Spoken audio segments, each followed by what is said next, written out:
Il va y avoir du sport dans notre rubrique intelligence artificielle. On connaissait jusqu'à maintenant l'arbitrage vidéo, c'est assez simple, on va dire, sur les terrains de football. Mais l'intelligence artificielle investit d'autres domaines, vous allez tout nous dire, Anissé, et notamment la gymnastique où on voit apparaître des robots juges. Oui, des juges vont donner les notes des différents gymnastes. Et bien, ça va se fonctionner avec une caméra 3D qui va analyser la position des membres dans l'espace pendant que le gymnaste est en train de faire ses figures. Et donc, il va créer une espèce de squelette en 3 dimensions. Ce squelette permettra de savoir l'angle que fait la jambe par rapport au corps, la vitesse de rotation, l'amplitude du saut. Et donc, elle va être capable de vous dire que la personne s'est élevée à 3,14 mètres exactement précisément, qu'elle a fait un salto arrière, une double vrille. On analyse tout ça, on compare tout ça au standard de la catégorie, de la discipline, et on est capable de donner une note qui, elle, a priori indiscutable, parce qu'elle s'appelle sur des critères très précis. C'est partie du sport de discuter quand même. Oui, mais ça évite les problèmes de partialité des juges qu'il y a souvent, toutes les polémiques qu'il y a aujourd'hui. En clair, on va remplacer les juges. Donc. Non, l'objectif, c'est pas de remplacer les juges, c'est de leur donner un outil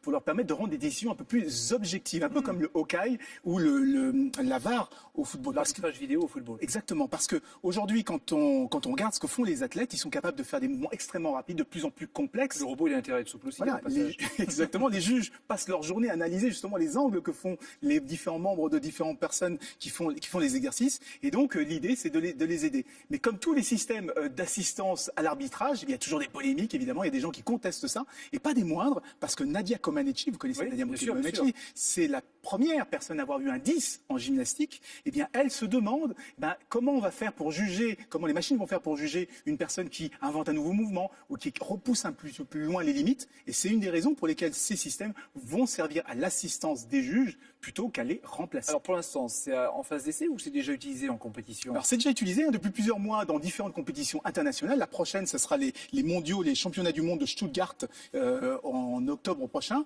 parce que c'est un projet qui est mené conjointement par la Fédération internationale de gymnastique et Fujitsu. Et l'objectif, là pour le moment, on fait les deux, on teste avec des juges traditionnels. Et l'objectif, si ça se passe bien, c'est que ce soit déployé au moment des Jeux Olympiques de Tokyo en 2020, parce que Tokyo, le Japon veut utiliser ces Jeux Olympiques comme une vitrine technologique. Donc ce seront les JO de l'intelligence artificielle. Exactement. Et ça ne va pas s'arrêter là, on imagine. Si ça marche, évidemment. Non, si ça marche, parce qu'il y a un autre sport où on a des problèmes aujourd'hui, des polémiques sur la notation, c'est le patinage artistique.